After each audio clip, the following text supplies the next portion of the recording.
Hi. Whoops.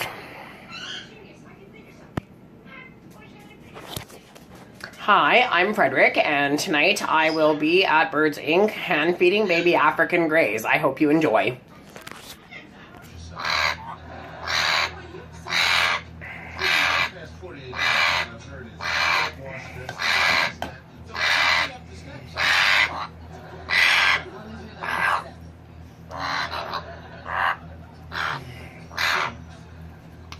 So we are currently hand feeding two baby 11.5-week-old African Grey parrots here at Birds Inc. And they are currently having their second hand feeding for the day. We're working on weaning them right now, so we're kind of trying to minimize the amount of hand feeding that we are doing.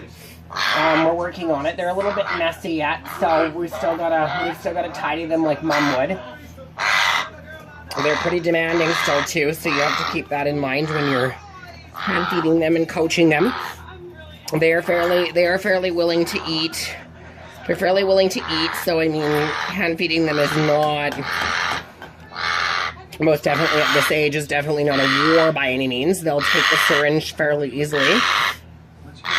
And they're fairly good. I mean, hand feeding them is definitely one of those things where, you know, you definitely want to check and see what's best for them and what's best for you, and, you know, try to work it around your schedule the best as possible. Unfortunately, you know, sometimes it just doesn't work out that way. So, I mean, you've got to definitely work it so that it works out for both your schedule and theirs.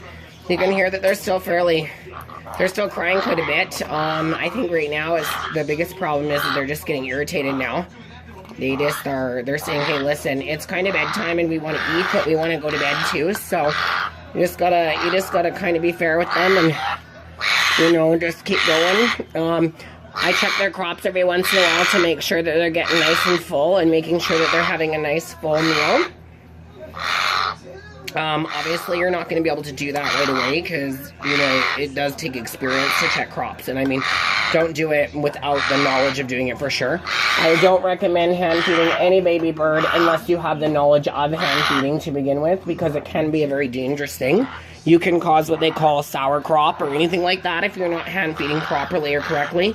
You want to make sure always too, during hand feeding time, that you're ensuring that you're removing all of the air, or as much air as possible, out of syringes or during spoon feeding. We're going to try to get them settled down here right away, so we're going to be pulling out the final, this one is really making a mess this evening, which is making me a little bit, it's making me quite frustrated this evening, because it's like, hey, listen, I just want to make a mess tonight, and you're not helping me. Yeah, so we just got to clean his face up a bit, because he's making quite the mess. Yeah, so we just want to tidy up his face a bit, and we just want to tidy him up. That one I think is getting pretty close to done. It's getting a little bit frisky there with the fact of being done. So we're gonna try to get as much the last few seconds here before we complete the video. Birds Inc. would like to thank you for watching our hand feeding video, and if you have any further questions or concerns, definitely feel free to give us a message and check us out. Follow our YouTube page. Check out our website at www.birdsinc.webs.com. Thank you for watching, and we look forward to showing you new videos in the future.